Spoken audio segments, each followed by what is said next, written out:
Summer vacation కి best place ఏంటని ఈ జనరేషన్ కిడ్స్ అడిగితే వాళ్ళు ఊటీయో, కొడైకెనాలో, సిమ్లావో ఇలా వాళ్ళకి నచ్చిన పేర్లు వాళ్ళు చెప్తారు.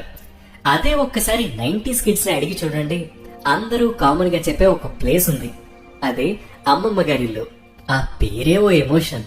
ఇప్పుడున్న బిజీ లైఫ్స్ లో కనీసం మన పేరెంట్స్ తో మనస్ఫూర్తిగా మాట్లాడాలన్నా క్యాలెండర్ లో మారే వీకెండ్ డేట్ కోసం ఎదురు చూడాల్సిందే.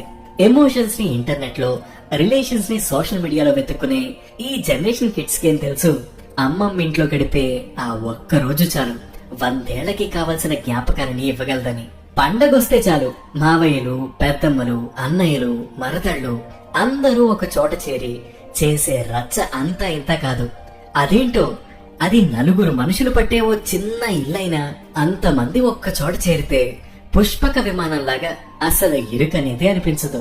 ఇంట్లో అమ్మ మొట్టికాయలు వేసి మరీ బలవంతంగా తినిపించినా కూడా రాని ఆకలి ఆ ఇంట్లో అడుగు పెట్టగానే చాలు తెగ ఆకలేసేస్తూ ఉంటుంది. ఇంటికి వెళ్ళగానే అమ్మమ్మ కౌగిలి, తాతయ్య కుశల ప్రశ్నలు మనసుకు ఎంతో హాయినిస్తాయి. అమ్మమ్మ చేత్తో ఉండే పిండి వంటల నుంచి వచ్చే ఆ గుమగుమలు మాకే కాదు ఊరందరికీ ఆకలి పుట్టించేలా ఉంటాయి. అల్లరి చేస్తున్న పిల్లలందరికీ అమ్మమ్మ ఒకే కంచంలో అందరికీ అన్నం కలిపి గోరుముద్దలు తినిపిస్తున్న జ్ఞాపకాలు మీలో ఎంతమందికి గుర్తున్నాయి?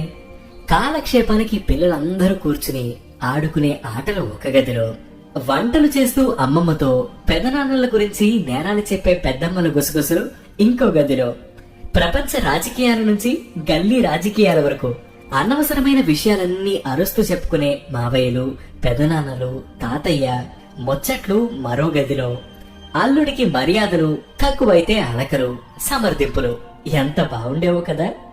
రాత్రైతే మేడ మీదకి ఎక్కి ఓ మడత మంచం, ఓ టేబుల్ ఫ్యాను వేసుకుని నేల మీద చాపలు పరిచి సమయాన్ని కూడా మర్చిపోయి అందరూ కబుర్లు చెప్పుకుంటుంటే కదిలే కాలం కాసేపు ఆగిపోతే బావుండని మీలో ఎంతమంది కనిపించింది?